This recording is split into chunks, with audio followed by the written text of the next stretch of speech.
जय हिंद जवानों, कैसे हो आप सभी। उम्मीद करूंगा आप सभी अच्छे होंगे और अपनी अपनी पढ़ाई में व्यस्त होंगे।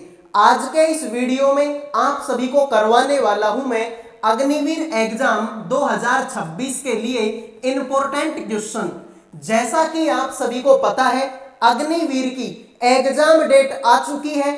1 जून से आप लोगों का एग्जाम स्टार्ट हो जाएगा। तो मेरे भाई, मार्च का महीना आपका खत्म हो चुका है। अब आपके पास में 2 महीने बचे हैं, एक तो अप्रैल का और एक मई का। तो इन 2 महीनों में जितना हो सके मेरे भाई उतनी तैयारी कर लो, जितना हो सके उतने क्वेश्चनों की प्रैक्टिस कर लो। तो आज के इस वीडियो में काफी सारे बेहतरीन बेहतरीन सवाल आपको करवाऊंगा और ये सारे के सारे क्वेश्चन आपकी अग्निवीर 2026 की एग्जाम में आने वाले हैं। अगर आप लोगों ने इस वीडियो को लास्ट तक देख लिया तो मेरे भाई कोई माई का लाल नहीं है जो आपके सिलेक्शन को रोक दे। तो सारे के सारे स्टूडेंट वीडियो को लाइक कर दो, चैनल को सब्सक्राइब कर दो मेरे भाई। तो आइए शुरू करते हैं। पहला सवाल आपके सामने है, देखिए, निम्नलिखित में से किसका मान 6/20 के बराबर है। फटाफट से जितने भी स्टूडेंट हैं इस सवाल का आंसर कर दो और मुझे बता दो कि किसका मान 6/20 के बराबर है। तो आप बोलेंगे कि सर 6/20 की तो बात हो रही है। तो भाई देखो, यहां पर जो सारे ऑप्शन हैं वो किस में है, सारे के सारे ऑप्शन आपको परसेंटेज में दिखाई दे रहे हैं। सारे के सारे ऑप्शन किस में दिखाई दे रहे, परसेंटेज में। तो जब भी किसी संख्या को, ठीक है, आप ये मान के चल लो कि जब भी किसी संख्या को प्रतिशत में बदला जाता है, जब भी किसी संख्या को प्रतिशत में बदला जाता है तो उसको मेरे भाई क्या करते हैं, 100 से गुणा करते हैं। और जब भी किसी प्रतिशत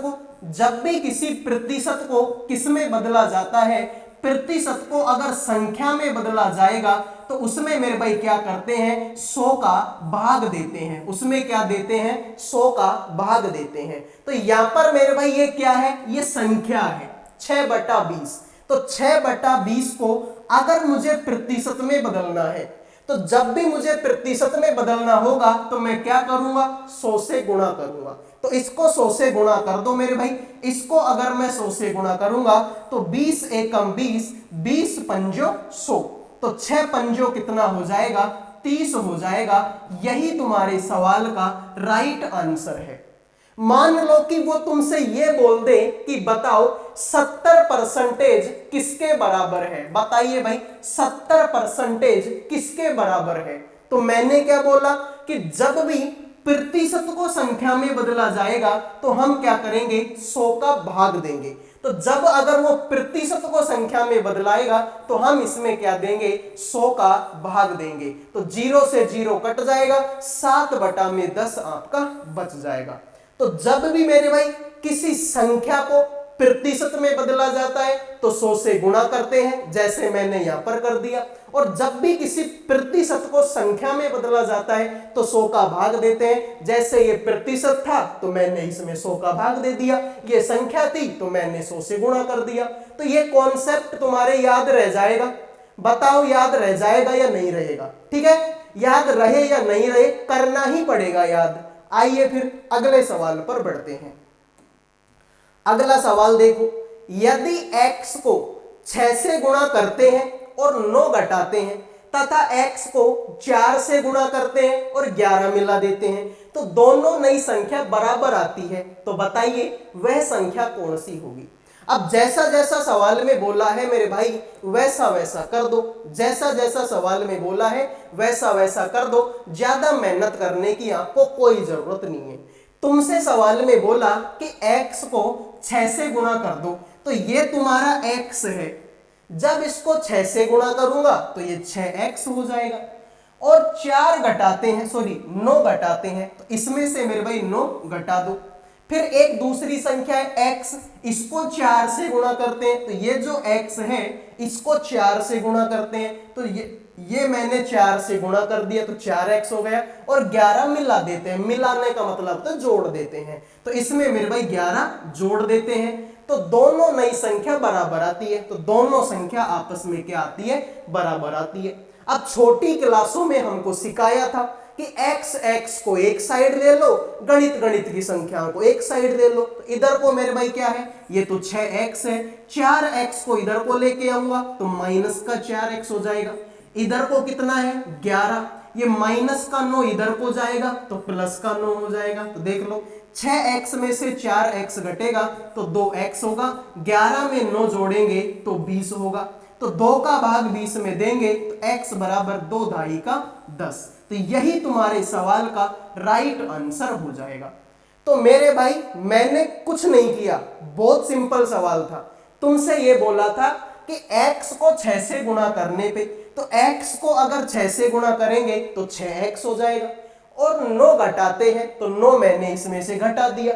फिर तथा x को 4 से गुणा करते हैं तो मैंने x को 4 से गुणा कर दिया, 4x हो गया, और 11 मिलाते हैं तो 11 इसमें मिला दिया। अब मेरे भाई क्या करेंगे, x को एक साइड, गणित की संख्याओं को एक साइड, तो 4x इधर को आएगा तो माइनस का होगा, 6x में से 4x घटेगा 2x बचेगा, और 11 में 9 इधर हो जुड़ेगा, 11 और 9 20 होगा, 2 का भाग 20 में देंगे 10 बढ़ जाएगा। आओ मेरे भाई अगले सवाल पर बढ़ते हैं। एक पिता अपने पुत्र की आयु से 5 गुना बड़ा है, 4 वर्ष के बाद उनकी आयु का योग 44 वर्ष हो जाएगा, तो पुत्र की वर्तमान आयु बताओ कितनी होगी। यह भी मेरे भाई बिल्कुल सिंपल सवाल है, ज्यादा मेहनत आपको इस सवाल में नहीं करनी पड़ेगी। ठीक है, तुमसे बोला कि एक पिता है अपने पुत्र की आयु से 5 गुना बड़ा है, तो मेरे भाई पुत्र को मैं मान लेता हूं कि ये जो इसका पुत्र है ये x साल का है। भाई पुत्र की आयु हमको पता ही नहीं है, तो मैंने पुत्र को x मान लिया। तो जो इसका पापा है वो तो 5 गुना बड़ा है, तो इसका पापा क्या होगा, पापा मेरे भाई इसका 5 गुना होगा, तो x को 5 से गुणा करेंगे 5x हो जाएगा। अब इसने बोला कि 4 साल के बाद में, तो मेरे भाई इसका बेटा वर्तमान में कितनी साल का है, सर बेटा तो x साल का है, 4 साल बाद में क्या होगा, इसमें 4 जोड़ दो। सर इसका पापा अभी कितने साल का है, 5x साल का है, 4 साल के बाद में कितना होगा, तो इसमें भी 4 जोड़ दो, और उनकी आयु का योग 44 हो जाता है। दोनों की आयु का जोड़ कितना हो जाएगा मेरे भाई, आपका 44 हो जाएगा। तो 5x में x जोड़ेंगे तो 6x हो जाएगा, प्लस में 4 और 4 कितना हो जाएगा, 8 हो जाएगा, बराबर में 44 हो जाएगा। 8 इधर को जाएगा तो घट जाएगा, तो मेरे भाई 6x बराबर में क्या होगा, 44 माइनस का 8, तो 44 में से 8 घटेगा, 36 यहां पर बचेगा। तो 6 एकम 6 और 6 6 का 36, यानी कि x की वैल्यू कितनी आ गई, 6 आ गई। तो तुमसे मेरे भाई सवाल में क्या बोला, पुत्र की वर्तमान आयु बताओ क्या होगी। तो पुत्र मैंने क्या माना था, अरे सर जो बेटा है उसको मैंने x ही तो माना था, और x की वैल्यू कितनी आ गई, 6 साल आ गई। तो यही तुम्हारे सवाल का राइट आंसर हो गया। अगर मान लो वो तुमसे ये पूछता कि बताओ उसका पापा कितने साल का है, उसका जो पापा है वो पापा मेरे भाई बताओ कितने साल का है, तो पापा मैंने क्या माना था, पापा तो 5x माना था, लेकिन x की जगह पे तो 6 है, तो 5 और x की जगह पे 6, तो 6 पंजो 30। तो पापा की पूछता तो 30 साल का है, बेटे की पूछेगा तो 6 साल का है। हो गया सवाल, और बताओ क्या करना है। अब इस तरीके के सवाल तुम्हारी अग्निवीर एग्जाम में आते हैं। मुझे ये बताओ कि जितने भी सवाल मैंने करवाए, क्या किसी भी सवाल में तुमको कोई दिक्कत है क्या? एक बार बता दो मेरे को कि जितने सवाल मैंने करवाए क्या किसी सवाल में कोई दिक्कत है क्या? एक मोटरसाइकिल 7,840 रुपए में खरीदी गई तथा 7% लाभ पर बेची गई, उसका विक्रय मूल्य बताओ कितना था। तो सभी बच्चे बताएंगे इस सवाल का आंसर क्या होगा। तो देखिए भाई, एक मोटरसाइकिल है जो कि 7,840 रुपए में खरीदी जाती है और 7% के लाभ पर बेची जाती है। तो भाई जब भी लाभ और हानि की बात होगी, एक चीज आपको हमेशा याद करनी पड़ेगी कि परसेंटेज का मतलब क्या होता है। परसेंटेज का मतलब 100 होता है, या फिर आप ऐसे मान लो कि दुनिया में सब कुछ 100% है। तुम भी 100% हो, मैं भी 100% हूं। मेरी ये जो शर्ट है ये भी 100% है, ये जो पेन है ये भी 100% है, मेरे ये जो बाल है वो भी 100% है, यानी कि दुनिया का सब कुछ 100% है। तो मेरे भाई अब जो इसका मूल्य है ये कितना है, 7,840 रुपए है। अब मैंने अभी क्या बताया कि दुनिया में सब कुछ 100% है, तो दुनिया का सब कुछ 100% है, लेकिन इसने तो इसको 7% के लाभ पर बेचा है। तो लाभ होता है तो जुड़ता है, हानि होती है तो घटती है। तो 100 में 7 जोड़ेंगे 107 हो जाएगा। तो मेरे भाई 0 से 0 कटेगा, 784 गुणा में 107 कर दो, ठीक है। 784 को 107 से गुणा कर दो और बटा में 10 है तो बटा में 10 लगा दो। तो लास्ट में 0 है तो एक संख्या छोड़ के पॉइंट लगा देना, ठीक है। तो 107 को 4 से गुणा करूंगा मेरे भाई 428 आएगा। तो 428 का 8, 42 शेषफल तुम्हारा बचेगा। 107 को 8 से गुणा करेंगे 856 आएगा। 856 में 42 जोड़ेंगे तो मेरे भाई आपका 898 आएगा, ठीक है। 898 आएगा यानी कि 89 शेषफल बचेगा। फिर मेरे भाई 107 को 7 से गुणा करेंगे तो 749 आंसर आएगा और इसमें 89 जोड़ेंगे तो 9 और 9 का 18, असिल का 1, 12 और 1 हो गया मेरे भाई आपका 13, असिल का 1 तो 8 आएगा। तो मेरे भाई यहाँ पर एक 0 है तो एक संख्या छोड़ के पॉइंट लगा देते हैं। तो 8388 पॉइंट में 8, तो 8388 पॉइंट में 8 यही तुम्हारे सवाल का राइट आंसर है। अब जिन बच्चों की मैथ कमजोर है उन बच्चों के मन में थोड़ा सा डाउट ये चल रहा होगा कि यार इसके लास्ट में तो 0 भी है, इसके लास्ट में तो 0 है ही नहीं। तो भाई पॉइंट के बाद में कुछ भी हो वो ज्यादा मैटर नहीं करता, ठीक है।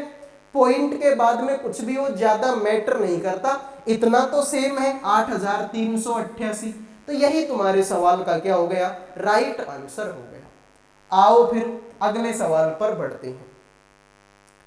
प्रथम 7 प्राकृतिक संख्याओं के वर्गों का औसत बताओ कितना होगा। प्रथम 7 प्राकृतिक संख्याओं के वर्गों का औसत क्या होगा।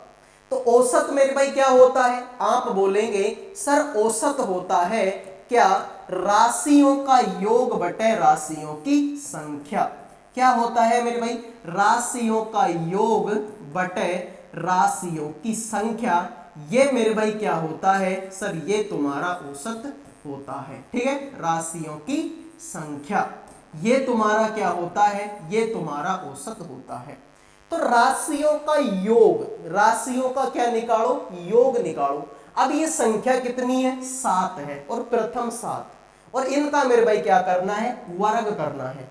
तो या तो देखो इनका जो जोड़ है वो आप फॉर्मूले से निकाल लो, और अगर फॉर्मूला नहीं लगाना चाहते तो सिंपल ऐसे ही जोड़ लो। भाई देखो 1 का स्क्वायर 1 होता है, 2 का स्क्वायर 4 होता है, 3 का स्क्वायर 9 होता है, ठीक है। 3 का स्क्वायर 9 होता है, 4 का स्क्वायर 16 होता है, 5 का स्क्वायर 25 होता है, 6 का स्क्वायर 36 होता है और 7 का स्क्वायर 49 होता है।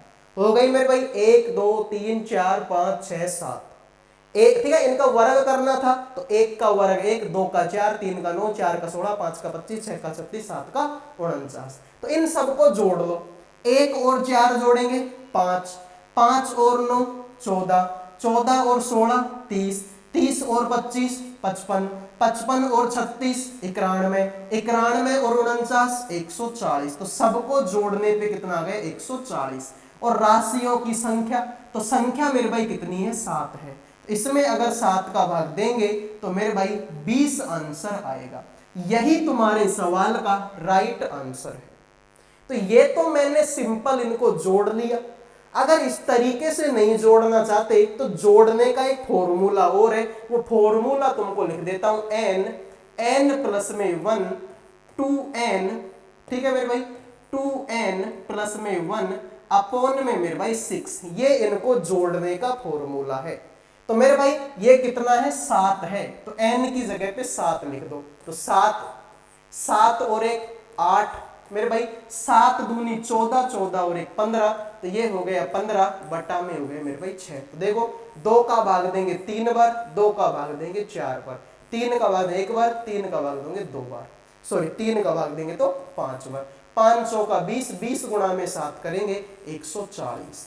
तो भाई ऐसे मैंने जोड़ा तब भी 140 आया, और फॉर्मूले से मैंने जोड़ा तब भी 140 आया। तो ये संख्या कम है, तो फॉर्मूले के चक्कर में मत पड़ना, हो सकता है कि उस टाइम पर तुम्हारे फॉर्मूला याद ना रहे। ठीक है, ठीक है, हो सकता है। देखो अभी के लिए तो ये ठीक है, अभी तो बच्चे भी खुश कि यार टीचर ने दो दो तरीके से बता दिया, ऐसे जोड़ना हो तो ऐसे भी जोड़ लेंगे, फॉर्मूले से जोड़ना होगा तो फॉर्मूले से भी जोड़ लेंगे। तो अभी के लिए तो ये चीजें सही है, लेकिन हो सकता है कि मेरे भाई एग्जाम में जाके तुम फॉर्मूला भूल जाओ, तब क्या करोगे?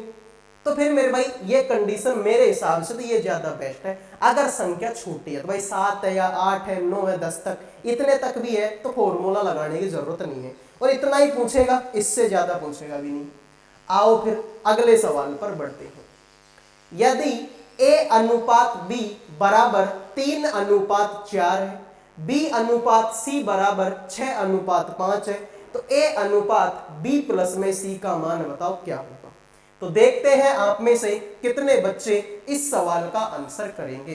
तो मेरे भाई a अनुपात में b, तो सर a अनुपात में b कितना है? सर ये तो है हमारा 3 अनुपात में 4 है।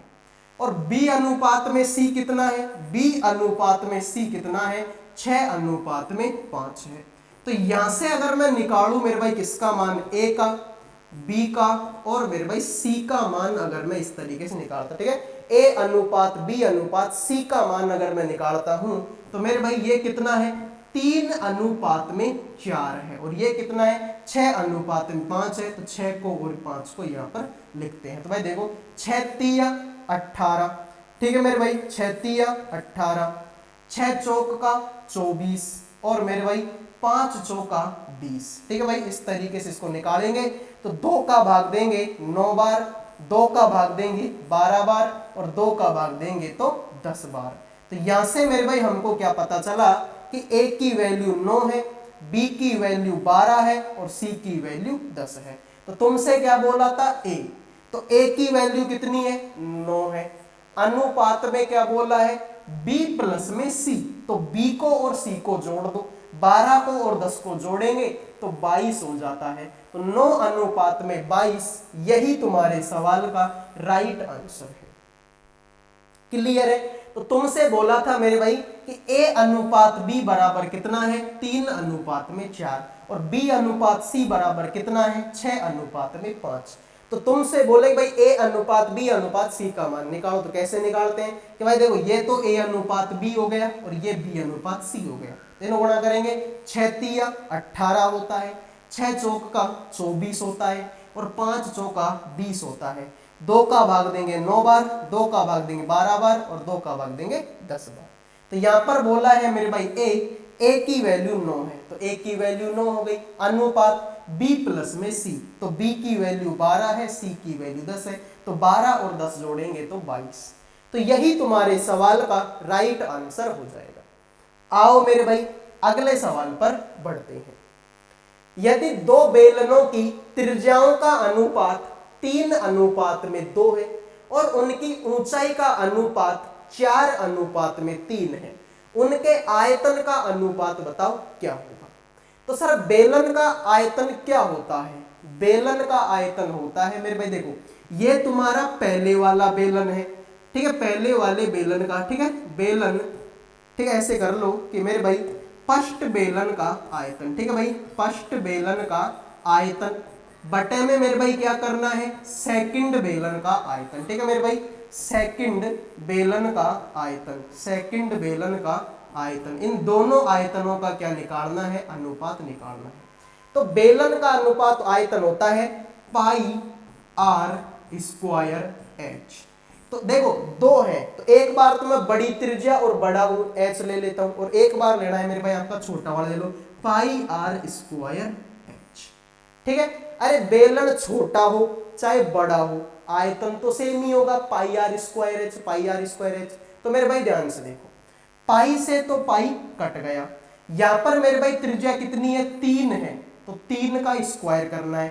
3 का स्क्वायर गुणा में h, h कितनी है 4, तो गुणा में h कितनी है 4। नीचे मेरे भाई r स्क्वायर कितना 2 है, तो 2 का स्क्वायर करना है गुणा में h कितनी है 3 है, तो इसको 3 से गुणा कर भाई। देखो 3 का स्क्वायर होता है 9, तो 9 गुणा में 4 करेंगे, और नीचे 2 का स्क्वायर होता है 4 और गुणा में आपका 3 करेंगे।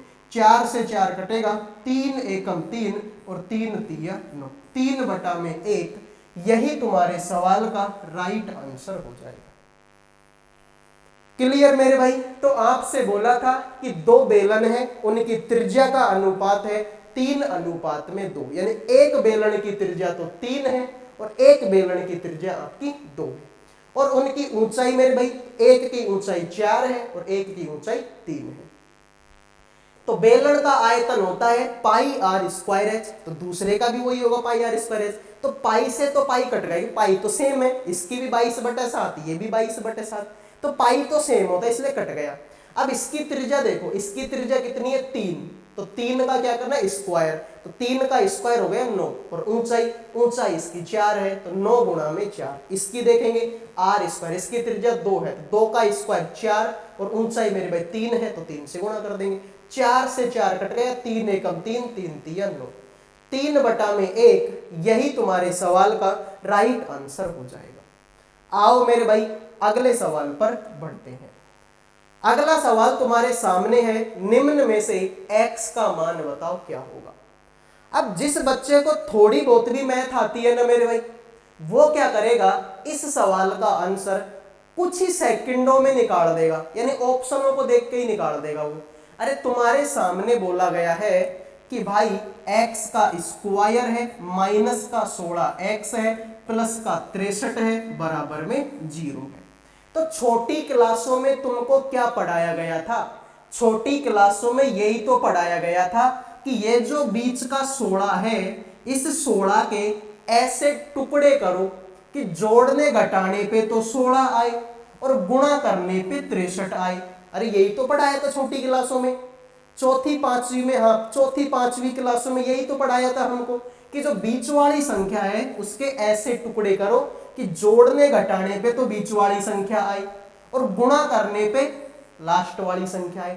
तो 16 के टुकड़े, अरे 7 और 9 ही तो है, तुम देख लो 7 और 9 को जोड़ूंगा तो 9 और 7 का 16 होता है, और इनको गुणा करूंगा तो 7 नाम का 63 होता है। तो हो गया मेरे भाई सवाल, क्यों फालतू में माइंड लगाना, ठीक है। इसलिए मैंने बोला था कि जिन बच्चों को थोड़ी बहुत भी मैथ आती है ना, वो तो 2 सेकंड में इस सवाल करके पटक देंगे।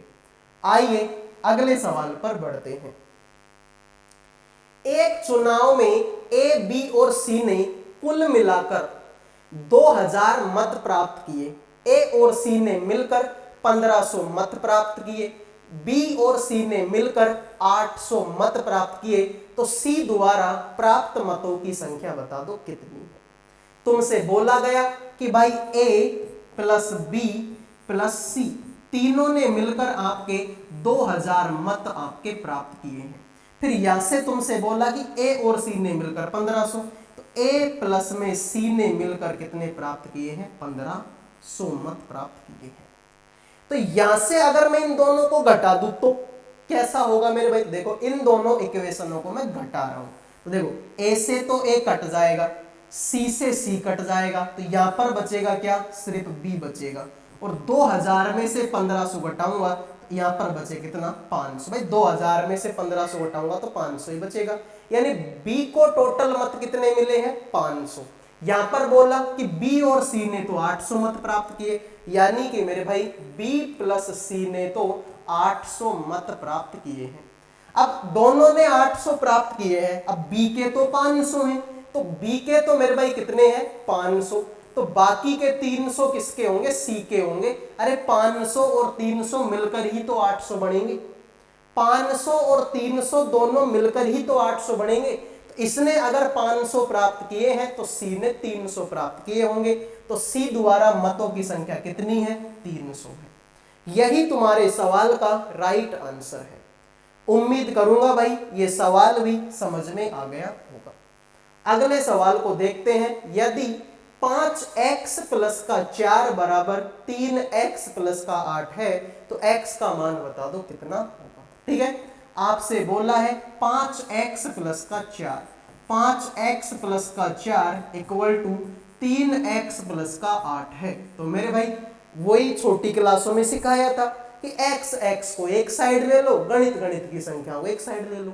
तो मेरे भाई ये पहले से कितना है 5x, 3x इधर को आएगा तो माइनस का 3x हो जाएगा, बराबर में 8 है, 4 इधर को जाएगा तो माइनस हो जाएगा, माइनस का 4 हो गया।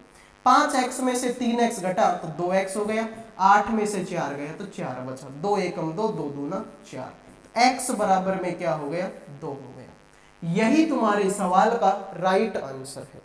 तो जिन्होंने बी आंसर दे दिया है उनका सही हो गया, बाकी सभी का ये सवाल गलत हो चुका है। आओ मेरे भाई अगले सवाल पर बढ़ते हैं। एक समकोण त्रिभुज का एक कोण 50 डिग्री है तो तीसरे कोण का मान क्या होगा। बताइए भाई, एक समकोण त्रिभुज का एक कोण आपके 50 डिग्री का है तो तीसरे कोण का मान बताओ क्या होगा। तो भाई देखो, ये तुम्हारा क्या हो गया, ये तुम्हारा मान लो एक समकोण त्रिभुज है। अब समकोण त्रिभुज का एक कोण तो फिक्स होता है कि उसका मान कितना होता है 90 डिग्री होता है। तो एक कोण तो हमेशा, भाई समकोण का मतलब ही है समकोण बनेगा ही कब, तब उसका वो कोण कितने का होगा 90 का। तो एक कोण तो 90 का होता है, ये तो फिक्स है। अब दूसरा कोण मेरे भाई एक उसने बोला कि 50 डिग्री का है, मान लो ये इसने बोल दिया 50 डिग्री का है, तो तीसरा कोण बताओ कितने का होगा। अब ये तो तुमको पता है कि त्रिभुज के तीनों कोण 180 डिग्री के होते हैं। तो ये मान लो A है, ये मान लो B है और ये मान लो C है। तो त्रिभुज के तीनों कोण यानी A plus B plus C, तीनों कोण 180 डिग्री के होते हैं। तो A का मान 50 है तो A का मान 50 हो गया, B का मान 90 है तो B का मान 90 हो गया, C का तो पता ही नहीं है, C तो निकालना है, बराबर 180 हो गया। 50 और 90 140 होता है, 140 बार प्लस में C बराबर 180। तो 180 में से 140 घटाएंगे, C बराबर होगा 180 माइनस 140, बराबर में आएगा 180 में से 40 घटाएंगे तो ये आ जाए कितने का 40 डिग्री का। देख लो मेरे भाई, 90 और 50 140, 140 और 40 180 हो गया, तीनों कोण 180 डिग्री का। तो यही तुम्हारे सवाल का राइट आंसर है। आओ मेरे भाई अगले सवाल पर बढ़ते हैं। देखिए, एक बहुभुजीय विकर्ण 44 है तो इसकी भुजा की संख्या क्या होगी। तो सभी बच्चे बताएंगे मेरे भाई इस सवाल का आंसर क्या होगा। तो भाई लगभग 8वीं क्लास में हमने फॉर्मूला पढ़ा था कि विकर्ण बराबर में क्या होता है, विकर्ण। ठीक है, 8वीं क्लास में लगभग हमने फॉर्मूला पढ़ा था कि विकर्ण बराबर होता है n माइनस का 3 अपॉन में 2। ये फॉर्मूला हमने छोटी क्लासों में पढ़ा था, जहां पर n क्या है, n बराबर में है भुजा की संख्या, n बराबर में क्या है भुजा की संख्या होता है। ठीक है, ये फॉर्मूला हमने छोटी क्लासों में पढ़ा है। तो विकर्ण कितने का है 44 का, बराबर में। ठीक है, तो देखो यहां पर ऐसे डायरेक्ट कर लो कि विकर्ण कितने का है मेरे भाई 44 का है। तो ये दो नीचे है, यहां जाके गुणा होगा तो 44 दूना होता है 88, बराबर n को n से गुणा करेंगे तो n स्क्वायर होगा, n को 3 से गुणा करेंगे तो 3n होगा। तो ये हो जाएगा n स्क्वायर माइनस का 3n और 88 इधर हो जाए, ये भी माइनस का हो जाएगा, माइनस का 88 इक्वल टू में 0। तो वही बात है कि 3 के ऐसे टुकड़े करो कि जोड़ने घटाने पे तो 3 आए और गुणा करने पे 88 आए। तो मेरे भाई इसके टुकड़े कर दो, n स्क्वायर माइनस का 11n प्लस का 8n माइनस का 88 इक्वल टू में 0। इन दोनों को एक साइड ले लो और इन दोनों को एक साइड ले लो, इसमें भी n इसमें भी n, तो n बराबर हो जाएगा n माइनस का 11। इसमें 8 है तो 8 को बाहर ले लो, ये भी हो जाएगा n, और 88 में 8 का भाग देंगे 11 बराबर में 0।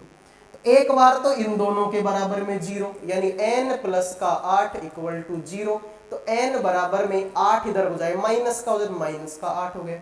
एक बार इसके बराबर में 0, तो n माइनस का 11 बराबर में 0, 11 इधर हो जाएगा प्लस का हो जाएगा, n बराबर में प्लस का 11।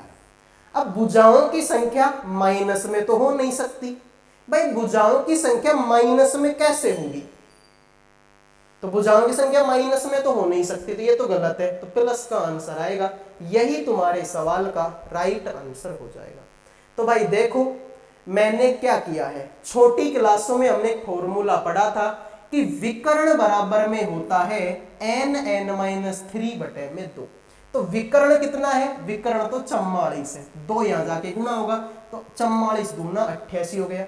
n को n से गुणा करेंगे n स्क्वायर, n को 3 से गुणा करेंगे 3n, 88 भी इधर को जाएगा तो माइनस का हो जाएगा, n square minus 3n minus का 88 बराबर में 0। अब 3n के ऐसे टुकड़े करो कि जोड़ने घटाने पे तो 3n आए और भाई गुणा करने पे 88 आ जाए, तो मेरे भाई 11n प्लस का 8, भाई 11 में से 8 घटेगा तो 3 ही तो बचेगा, और 11 8 ये भी 88 हो गया। तो अब तुम देख लो यहाँ पर इन दोनों को एक जगह ले लो, इन दोनों को एक जगह ले लो, इसमें भी n है, इसमें तो n माइनस का 11 बचेगा, यहाँ पर 8 बार लेंगे n और 11 8 का 88, तो एक बार तो हो जाए n प्लस में 8 बराबर में 0, तो 8 इधर हो जाए माइनस का, अब भुजाओं की संख्या माइनस में तो होती नहीं है, तो ये तो गलत है। और एक n माइनस का 11 बराबर 0, माइनस का 11 इधर हो जाएगा तो प्लस का 11 हो जाएगा, और प्लस में तो भुजाओं की संख्या हो सकती है। तो यही तुम्हारे सवाल का राइट आंसर है। तो ये थी आज की एक बेहतरीन सी क्लास। उम्मीद करूंगा आपको ये क्लास पसंद आई होगी। पसंद आई है तो वीडियो को लाइक कर दो, चैनल को सब्सक्राइब कर दो। अगले वीडियो में मिलेंगे। जय हिंद, जय भारत।